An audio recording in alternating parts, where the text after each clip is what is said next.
Welcome friends, मैं अभिजीत। चलिए Nifty 50 को देख लेते हैं और कल का इंट्राडे का ट्रेड प्लान करते हैं। देखिए, मेरा लास्ट वीडियो में जो वीकली एनालिसिस है उसमें थोड़ा ब्रीफ करके मैं बोल दिया, लेकिन माइक्रो लेवल में कल आप कैसे ट्रेड प्लान रखेंगे वो आज थोड़ा डिस्कस करते हैं। देखिए, लास्ट डे में क्या हुआ। लास्ट डे में हुआ है क्या, जब भी कोई हैमर कैंडल बना है उसके बाद हाई ब्रेक होने के बाद एक मोमेंटम मिला है, और नहीं तो हाई ब्रेक होने के बाद एक रिट्रेसमेंट के बाद एक मोमेंटम मिला है, और सभी टाइम इन्वर्टेड हैमर कैंडल का हाई ब्रेक हुआ है।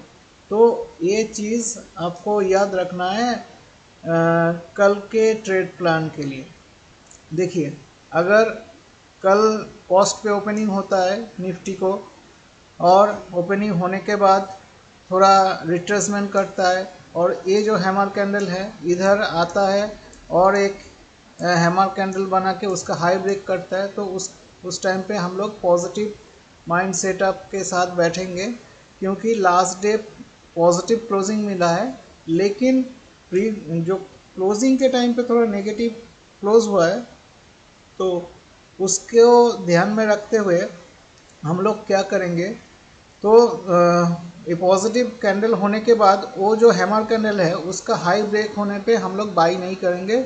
हम लोग बाई करेंगे 24,000 का लेवल ब्रेक होने के बाद। ये अच्छे से आप लोग दिमाग में बिठा लीजिए कि 24,000 जब तक ब्रेक होना है नहीं होगा 15 मिनट के टाइम फ्रेम में, और उसके बाद रिट्रेसमेंट के बाद जब तक हाई नहीं जाएगा 15 से 20 मिनट पकड़ लीजिए, और उसके बाद रिट्रेसमेंट का हाई अगर नहीं जाएगा तब तक आप कोई लॉन्ग का पोजीशन नहीं बनाएंगे, क्योंकि अभी मैक्सिमम जो ओपन इंटरेस्ट है कॉल साइड से तो वो 24,000 में ही है, मतलब रेजिस्टेंस अभी 24,000 में ही है। और उस टाइम पे आपको एक ऑप्शन चेन दिखना चाहिए। देखिए, मैं दिखा रहा हूँ चार्ट में, ये देखिए ऑप्शन चेन, इधर सी लिख के आ रहा है, इधर पी लिख के आ रहा है, तो देख सकते हैं थोड़ा। ये देखिए 24,000 इधर में अभी भी 54 लैक्स ओपन इंटरेस्ट है, और इधर 31 लैक्स, मतलब अभी भी कॉल राइटर ज़्यादा है। तो इसको थोड़ा ध्यान में रखना है, और देखना है कि 24,000 जब ब्रेक हो रहा है तब कॉल अनवाइंडिंग होना चाहिए। ठीक है, अगर आपको ऑप्शन चेन मालूम नहीं है तो कमेंट्स कर सकते हैं या पूछ सकते हैं कमेंट्स में, तो मैं आपके लिए एक अलग से एक वीडियो बना दूंगा। तो चलिए, ये रहा ऊपर का ट्रेड प्लान, और टारगेट क्या है वो देख लेते हैं। तो आवरली टाइम फ्रेम में चले जाएंगे। आवरली टाइम फ्रेम में 24,000 ब्रेक होने के बाद हम लोगों को पहला टारगेट जो मिलेगा 24,200। ठीक है, 24,250 तक मिल जाएगा, 24,250। उसके बाद ये भी अगर रैली चलता रहेगा तो नेक्स्ट टारगेट 24,300 रहेगा, एंड देन नेक्स्ट टारगेट रहेगा 24,500। ठीक है, फिलहाल ये है ऊपर का ट्रेड प्लान, लेकिन आपको देखना है 24,000 एक मेजर और साइकोलॉजिकल रेजिस्टेंस है। तो अगर किसी भी वजह से प्राइस ऊपर जा रहा है, लेकिन कॉल में जो कॉल राइटर है उन लोगों की संख्या कम नहीं हो रहा है, लेकिन बढ़ रहा है थोड़ा थोड़ा करके, तो आपको उस टाइम पे लॉन्ग का ट्रेड लेना नहीं है, ये थोड़ा याद रखिएगा। और एक चीज़ है, अगर कल गैप अप होता है, 5 मिनट के टाइम फ्रेम में आ जाएंगे, अगर कल गैप अप होता है तो उसके लिए ये तो कॉस्ट का ओपनिंग था, या गैप डाउन ओपनिंग करके अगर ये हाई ब्रेक करेगा तब भी सेम ट्रेड प्लान ही रहेगा। और अगर गैप अप करता है, गैप अप होने के बाद प्राइस को ऊपर जाने दीजिएगा, क्योंकि क्लोजिंग नेगेटिव है तो तुरंत लॉन्ग का पोजीशन या कोई भी ट्रेड लेना नहीं है, मार्केट को पहले सेटल होने दीजिएगा। ठीक है, और उसके बाद ही कुछ ट्रेड होगा। तो अगर लॉन्ग का उस टाइम पे अगर 1 घंटे का कैंडल क्लोज होने दीजिएगा, अगर उस कैंडल का हाई निकलेगा नेक्स्ट 5 to 15 मिनट्स में, तो उसके बाद आप लॉन्ग का पोजीशन ले सकते हैं, जिसका टारगेट जो मैं अभी बोला वही रहेगा। लेकिन अगर ओपन होने के बाद, गैप अप होने के बाद प्राइस इस जोन के अंदर, मतलब प्रीवियस डे हाई के अंदर आ जाए और इधर रुकने लगे और ट्रेड करने लगे, तो आप लॉन्ग का ट्रेड मत लीजिएगा। आप एक काम कर सकते हैं, तब मार्केट रेंज बाउंड हो सकता है, मतलब कंसोलिडेट कर सकता है ऊपर की तरफ, और नहीं तो एक प्रॉफिट बुकिंग में जा सकता है।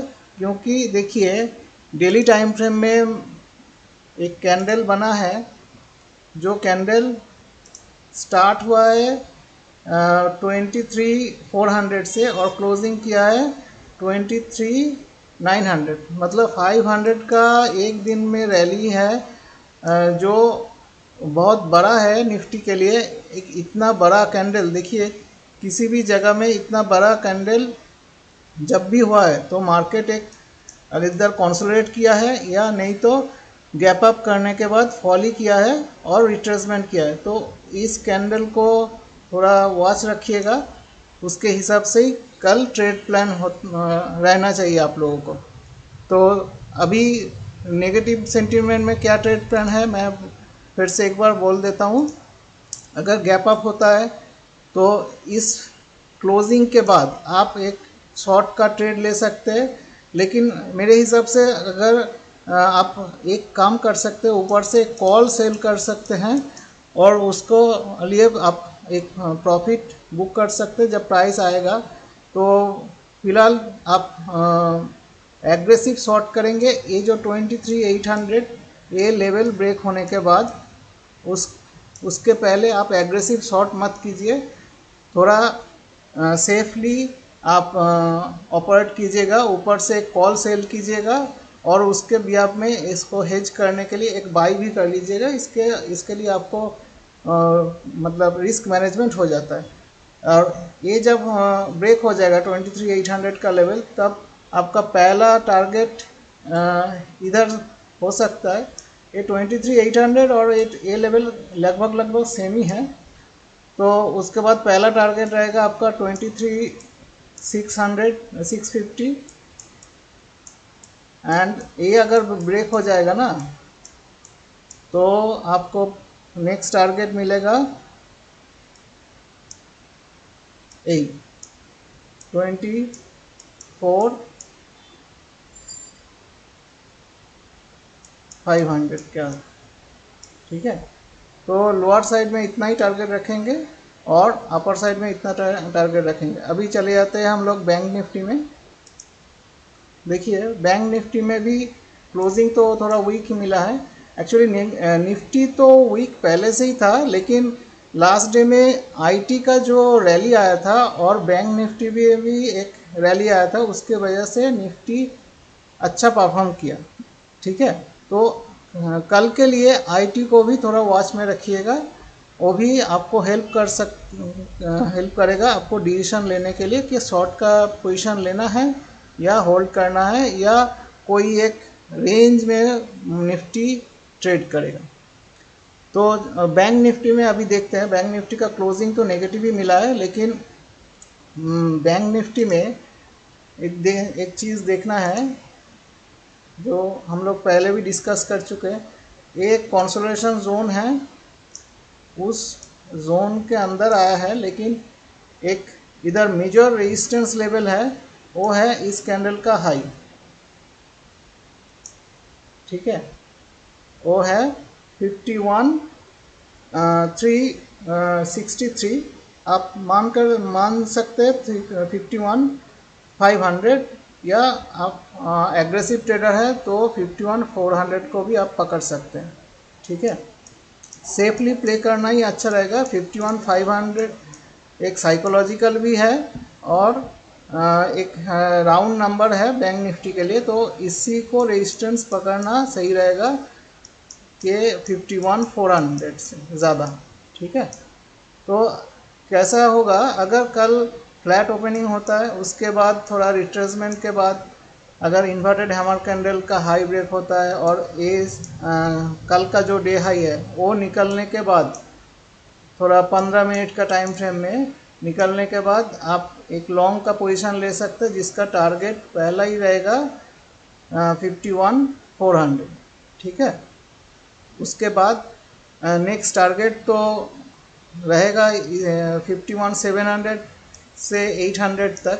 लेकिन ये बहुत एग्रेसिव सेलिंग जोन है, क्योंकि इधर से ही प्राइस इधर तक आया था, फिर उसको रीच करने से पहले ही प्राइस फॉल किया था। तो अभी एक हायर टाइम फ्रेम में एक बड़ा सेलर प्रेजेंट है, तो उसको थोड़ा ध्यान में रखना है। ठीक है, और एक चीज़ है, अगर किसी वजह से प्रॉफिट बुकिंग आता है तो हम लोग उसको भी प्रिपेयर कर लेते हैं। देखिए, अगर कल ये जो क्लोजिंग है और इसके पहले का जो स्विंग लो है ए, अगर कल 5900 का लेवल ब्रेक हो जाएगा, तब एक शॉर्ट का पोजीशन में टारगेट मिलेगा 5600 का, 5600 तक, और देन उसके बाद टारगेट रहेगा 5400 5500 तक, सॉरी माय मिस्टेक, 5500 तक। ये होगा आपका प्रॉफिट बुकिंग अगर आ जाता है कल तो उसके बिहाफ में, नहीं तो आप प्राइस होगा। लेकिन थोड़ा संभल के ट्रेड लेना है, क्योंकि अभी भी हायर लेवल 51,800 में एक स्ट्रॉन्ग रेजिस्टेंस है, तो उसको या ध्यान में रखिएगा ट्रेड करने से पहले, जब लॉन्ग का ट्रेड और लॉन्ग का कोई पोजीशन ले रहे हैं। अगर हेजिंग कर रहे हैं तो कुछ प्रॉब्लम नहीं है, उसमें आपको रिस्क मैनेजमेंट भी हो जाता है। और हेजिंग के लिए कुछ अलग से जानकारी चाहिए तो मुझे कमेंट्स कर सकते हैं, मैं उसका भी रिप्लाई आपको दे दूंगा। अगर ये वीडियो आपको अच्छा लगे, थोड़ा लाइक शेयर एंड कमेंट्स कर दीजिएगा, एंड आपका फ्रेंड्स जो भी इस फील्ड में इंटरेस्टेड है उनको थोड़ा शेयर भी कीजिएगा। और एक चीज़ है, अगर आप इस चैनल में नए हैं तो थोड़ा सब्सक्राइब कर दीजिएगा एंड बेल आइकन दबा दीजिएगा, इससे हम लोगों को और भी मोटिवेशन मिलता है। और एक चीज़ है, ये जो लेवल हम लोगों ने डिस्कस किया, ये बाय सेल रिकमेंडेशन नहीं है। अगर कुछ भी ट्रेड लेना है, पहले आप खुद से एनालिसिस कर लीजिएगा, एंड आपका जो फिनेंशियल एडवाइज़र है उनके साथ डिस्कस करने के बाद ही कुछ ट्रेड लीजिएगा।